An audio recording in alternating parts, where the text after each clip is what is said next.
you. And it's good to talk to you without just kind of talking about what you've been doing around the house. You've actually got some potential football to be talking about as well. We've got to put the caveat in, of course, that it's still going to be ratified, but at the minute it looks like you're going to be part of a playoff campaign, which is fantastic news for you. Yeah, it's come at a great time as well. I was just going on to wallpaper in the bedroom wall. We've decided to want a feature wall in the bedroom, so all the tools were out, and I've had to pack them away because I don't think potentially I might not be able to do it how I want to do it, and I'm not going to rush it. So that's been put on hold, and now it's a case of watching the news, getting the information on board, and waiting for the phone call to get clarity, as in for dates, times, an actual format of the potential if we do. And are able to return for the playoffs. It's been well presented the desire within football to try and finish the season with a promotion and earned playoff. You mentioned there, and it's one of the most difficult things we've heard from what yourself been talking this time, and the players as well, is that they're keeping training, they're keeping fit, they're working hard, they're staying motivated, but without a carrot at the end of it. There's all that uncertainty when football is coming back. Has there been a switch, do you feel, in yourself and the players from talking to them? Now they've actually got something tangible to aim for?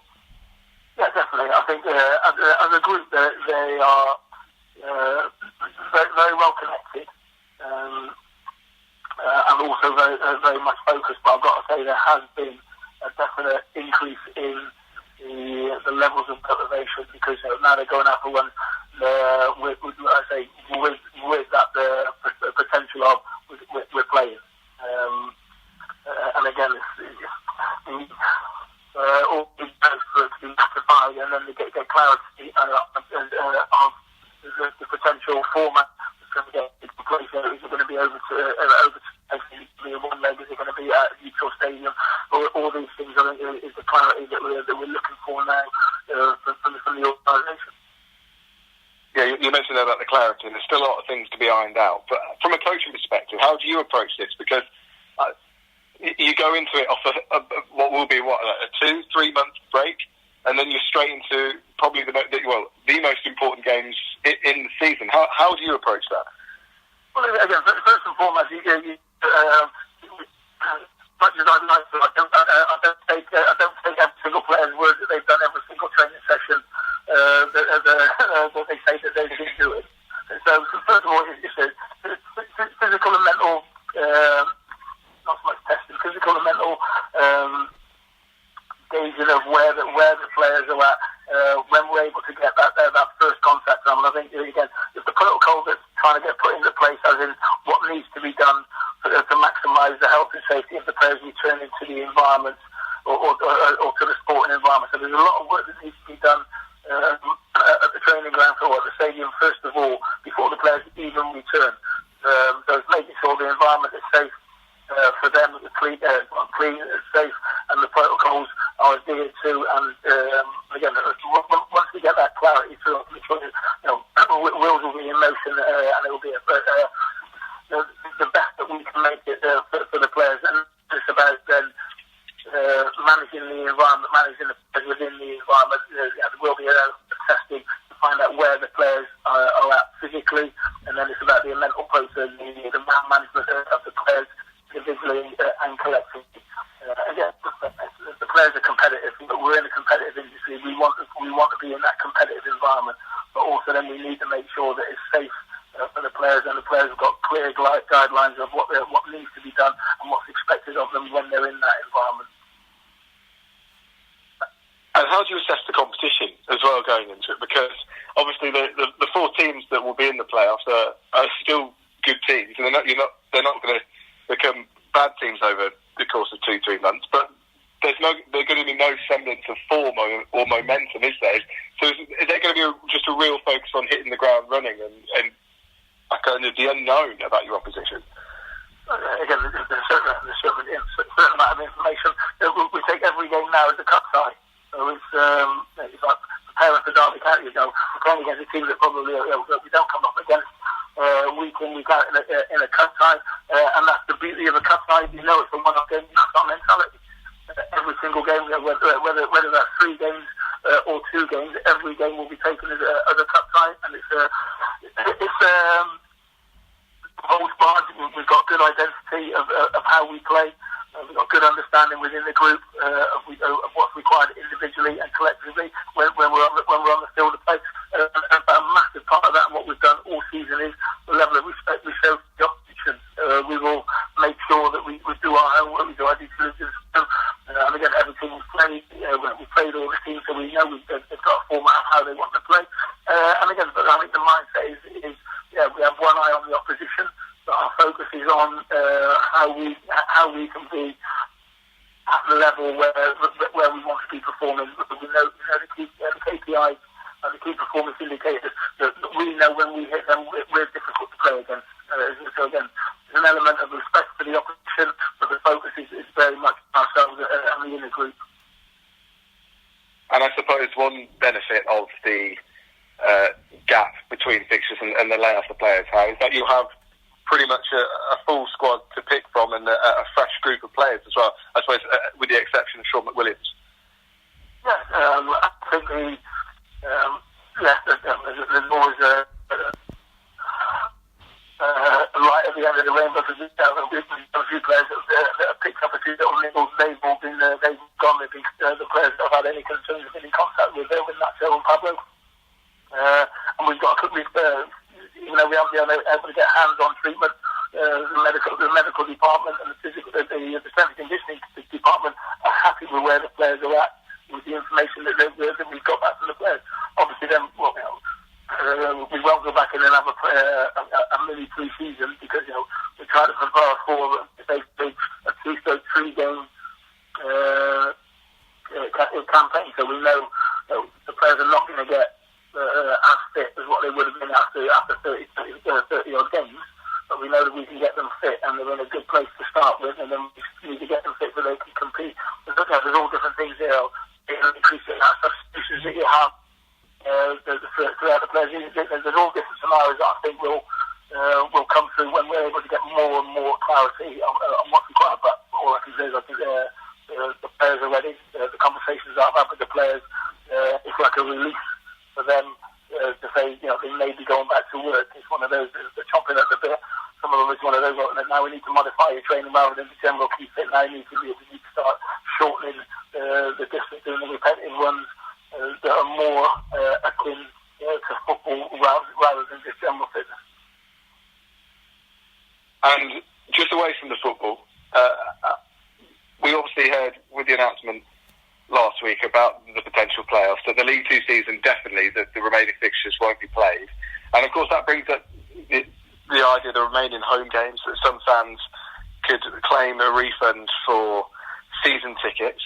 But from what I've mainly seen on Twitter and from what the club have said with their emails, a real show of support from the fans to the club. They said, a lot of fans have said, keep the money.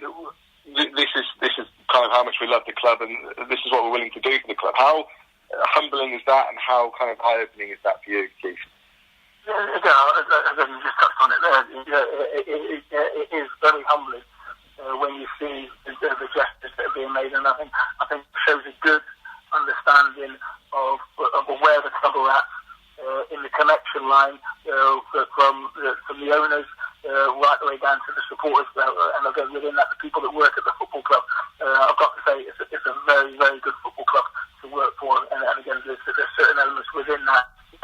The honesty, the integrity and the clarity that is shown from the top is transmitted throughout the football club and throughout the football industry as well. And again, I think the clarity and understanding comes from the top, and the integrity that the chairman has shown right from the offset. And I think that is being there. It is an opportunity for the supporters to say that the chairman's and the owners' integrity and standing within the football community has it's an opportunity for everybody involved at the football club to say that those values that they have, we want to be a part of that, and I think that shines through. And in the same vein, you guys in the coaching staff and the playing staff are forgoing your bonuses for reaching the playoffs. Of course, it's a substantial collective amount of money that would have cost the club. They're not going to be getting the same income as they would from a regular playoffs campaign. So a great gesture from you guys as well. Yeah, definitely. And again, I think it's been borne out with a conversation. Yeah, it's fantastic news that potentially the playoffs are able to take, but ultimately as well, there's a very substantial cost to the football club for us being able to compete in those. And again, it's a way for the players and the coaching staff to be able to say, look, we know, and again, and that comes from the clarity that has come from the top. It's going to be a cost, and it's going to be a substantial cost, and we want to lessen that pain. It's like the chairman winning a raffle and being told, well, you've won the raffle, but here you go, it's going to cost you a lot of money to be a part of. It's a 14 end of season campaign now, and I think it's come through. The chairman wants to be involved in from the offset at the beginning of the season. The aim and the remit was to create that upward curve, and again reaching the playoffs and being in the playoffs, albeit in the difficult circumstances this season, is still an achievement. But there's an understanding within the football club staff and players that the financial cost and the integrity that's been shown by the football club, because I'm sure there's been some horror stories from within the game. Obviously, players and coaching staff we're aware of what goes on at other football clubs, and I've got to say, we're a very good football club, and again, it's an opportunity for the players and the coaching staff to say, look, we know it's going to be a financial burden to the football club. We don't want to get anything. We don't want to add to the burden. We want to be able to say, look, we're in it together. We want to compete, and so those finances, those additional finances, we don't want them to play a part in the end of the season. It's when there's an opportunity for us to say no. We don't want to add to the financial burden, and again, that comes from the clarity, the integrity the football club has shown us. It's an opportunity for us to say no. We're willing to forgo that because we want to be a part of it. Excellent stuff. Huge respect to you, Keith, and that's all from me. Thanks. Excellent. Good. I think you touched on it. It's important to recognise the achievement of actually reaching the playoffs. Obviously, it's not been done in the manner you'd have liked, but you've been in the playoffs for the majority of the season, and it's important to recognise that as a good achievement, isn't it? I think the important thing is, I take it back to the first time I came into the football club, and realising you go back to the starting point of where the club was at, and I think that's the important thing. It was from day one, myself, chairman, James, Nick Nazar, we identified where we were at, and that is important. Not only in league position, but housekeeping, financially, and where we needed to get to, and what we needed to create. And again, so it's obvious and evident to everybody on the back end of the football club being relegated, being third or fourth bottom of the league, there wasn't a winning mentality. And it's easy to say, well, let's go out and never winning mentality. It doesn't just happen like that. You need to create that, and that needs to evolve. And part of that involving is, you've got to get where you are. You've got to identify where you want to get to, and journey is so we need to create that winning mentality. We need to create an upward curve at the football club, and I've got to say, the staff at the football club have brought into that. The coaching staff and the players that are at the football club have all brought into that, creating that upward curve. And again, it comes from that clarity and being brave enough to identify this is where we're at now, and this is where we need to go to. Yeah, and just on the players, a few players, particularly in the Premier League, have sort of come out and said that they don't feel comfortable playing in the current environment. From the conversations you've had and from what you said earlier, it sounds like the players at Northampton are eager to get out there and eager to play. And are there no such concerns? No. Again, we're right from the offset. I made it crystal clear that not only me as an individual, but us as a football club, we will be respectful of anybody's individual views and concerns regarding the coronavirus. And again, everybody is an individual, and everybody's got individual circumstances. I've got to say, nobody, and not one player has said to me that they're not prepared to come back and train and play, which is excellent news. And again, I've spoken to all the players, and all the players have got the option to speak to me privately. And again, I'm a very respectful person. I'm respectful of everybody's individual views. And again, would I try and persuade somebody? No. What I would do is give them clarity as to the environment that they're coming back into, the safety elements that will get adhered to by the football club, and the protocol that's been put in place by the EFL, that we as a football club will take every measure above and beyond to make sure the health and well-being of every single player, and that's not just physical, that's the mental well-being as well, will be there to be catered for. And again, all the communication channels being open, and anybody's got any concerns, is this being done, is that being done, why is this being done, why are we being tested for this, why is that being done? We will give that clarity to the players to put their mind at rest that we're doing everything we possibly can do. Okay, great, thank you.